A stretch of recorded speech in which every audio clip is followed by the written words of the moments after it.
बहुत पुराने समय की बात है। एक बार एक व्यक्ति ने तय किया कि उसे इस जीवन के हर मोह माया को त्याग देना है और सन्यासी बनना है। और वह ये सोच अपने गुरु के पास गया और कहा, मुझे सन्यासी जीवन जीना है। गुरु ने पूछा, क्या तू सच में सन्यासी बनना चाहता है? उस व्यक्ति ने कहा, जी, मैं सन्यासी जीवन बिताना चाहता हूँ। तब गुरु ने कहा, ठीक है, आज के बाद से तू मुझे कभी नहीं मिलेगा। जब जरूरत होगी मैं खुद तुझे बुला लूंगा। इस आश्रम में 500 से भी ज्यादा सन्यासी हैं, तुझे भी उनके तरह रहना है। व्यक्ति ने कहा, ठीक है, और वह जाकर एक बंद कमरे में चुपचाप बैठा रहता। उसे चावल कूटने का काम दिया गया। वह रोज 500 सन्यासी के लिए चावल कूटता। जब थक जाता तो वहीं सो जाता और फिर वापस उठकर चावल कूटने लगता। उसे लगता है जब गुरु जी को उसकी जरूरत होगी वह खुद उसे बुला लेंगे, और इसी इंतजार में वह रह गया। वह सुबह से शाम तक बस चावल कूटता रहता, क्योंकि गुरुजी ने उसे यही करने को कहा था। 14 सालों तक यही चलता रहा, लेकिन तब तक वह बेहद शांत हो गया था। उसके मन में ना कोई विचार, ना कोई अड़चन, वह इसी काम में लगा रहता। 14 सालों में ये उसकी दिनचर्या बन चुकी थी। 14 सालों बाद गुरुजी को लगा कि अब उसके जाने का वक्त आ गया है। गुरुजी ने अपने सब शिष्यों में घोषणा करवा दी कि जो भी मेरा उत्तराधिकारी बनना चाहता है वह रात में मेरे कमरे की दीवार को फांद कर आएगा और 4 पंक्ति लिख कर जाएगा। उस पंक्ति में जीवन को कैसे सही से जीना है उसे लिखना होगा। जीवन का सत्य लिखना होगा, लेकिन उसे स्वयं लिखना होगा। खुद के अनुभव बताना है। सभी गुरु को मानते थे, उनके शिष्य थे, लेकिन सब उन्हें इस तरह धोखा नहीं देना चाहते थे। उनके आगे खुद को प्रस्तुत करना आसान नहीं था। हिम्मत तो सभी शिष्य में थी, लेकिन इस काम को करना कोई नहीं चाह रहा था। उन्हीं में से एक विद्वान शिष्य ने ये कर दिखाया।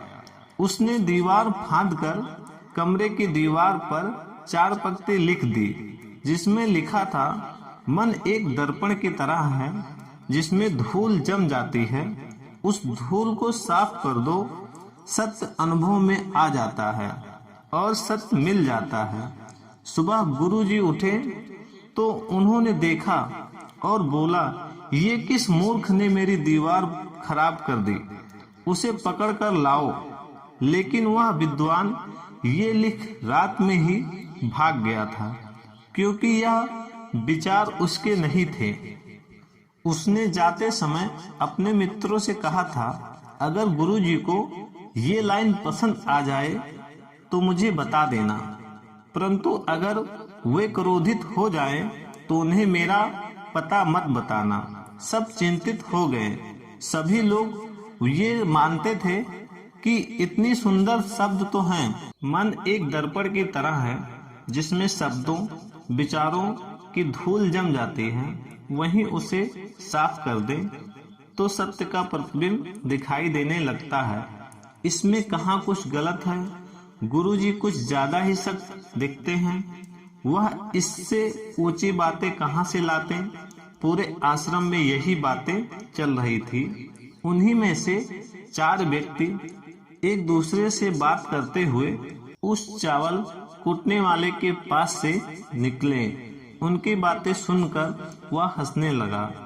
वे चारों ये देख सोचने लगे और पूछा, इनमें हंसने की क्या बात है?